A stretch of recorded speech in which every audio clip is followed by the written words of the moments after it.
I just finished watching Loki Season 2, Episode 3, so here's my spoiler review on the episode. So if you have not seen the episode yet, go watch the episode, come back to this video, and here's my spoiler review. We are now officially halfway through Loki Season 2 already. It's been going by extremely fast. But yeah, we're halfway through already. And as a whole, I still say I'm still enjoying Loki Season 2. I'm still really enjoying it so far. I still think Season 1 is just slightly better. Maybe Season 2 will surpass that.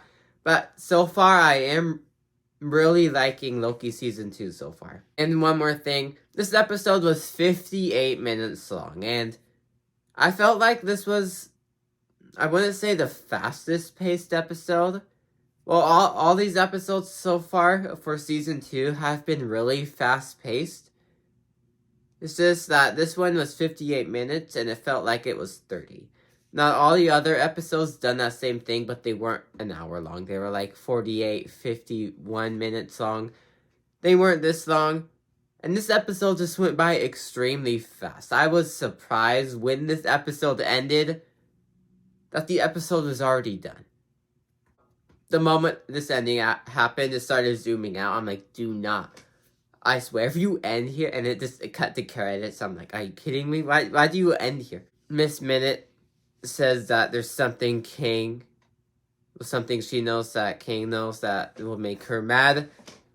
And then I wanted to see what it was, and then the episode just ended there. Like I said, the episode went by extremely fast. I wasn't expecting it to end like that, but when it started zooming out, I'm like, dude, don't you dare end and cut the credits. So I was extremely mad at this ending, but it makes me more excited for the next episode.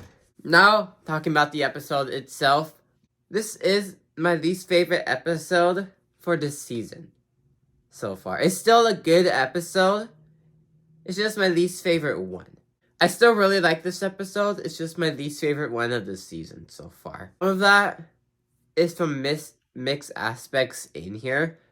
Like, they did really build upon King in here. We did get to see King after that post-credit scene in Ant-Man. Not the one with all of them. The one with Loki, the very end.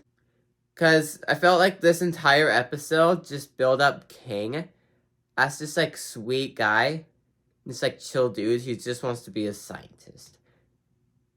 And all the build-up that the end of Season 1 and the beginning of Season 2 had with King, I feel like it broke with this episode because we got to see King as this sweet, innocent person. Now, that all could change. Like, next episode, he could become this, ruthless being with, this arc that he starts off kind and goes brutal.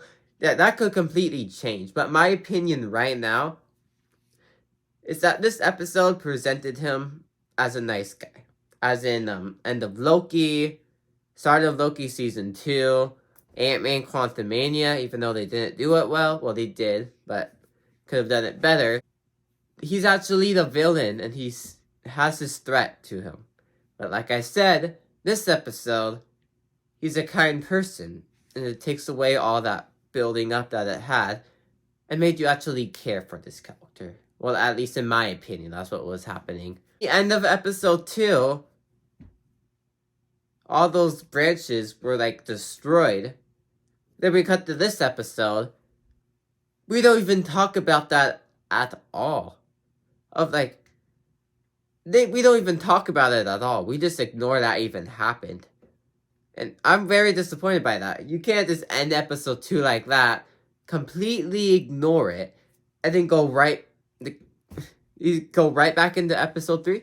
Because even in the recap, why put it in the recap of the episode if you're not going to talk about it? You can't just pass through that. I hope they come back to that because that is, very important. I can't believe they just, jumped right over that. Other thing, since I did say Kang is, the sweet person now of what this episode presented him as, I don't really know who the villain is anymore. I did have one theory. But I read somewhere that Sylvie is the villain for this season. I can see that. But the way this episode presented Miss Minute kind of made me lean more towards her, that she was the villain in here. Because she said that she wanted to be in, like, a body because she, like, loved King and wanted to be her girlfriend. So I feel like she might be the villain of the season as well, because the show talked about it for a reason. Maybe that's leading to something, I don't know. We'll find out. I'm very excited for episode 4 for Loki. And yeah, thank you guys for watching. Make sure you guys like and subscribe. Comment down below your thoughts. Follow my letterbox called The Color Man Movie. And I will see you guys all next time. Goodbye.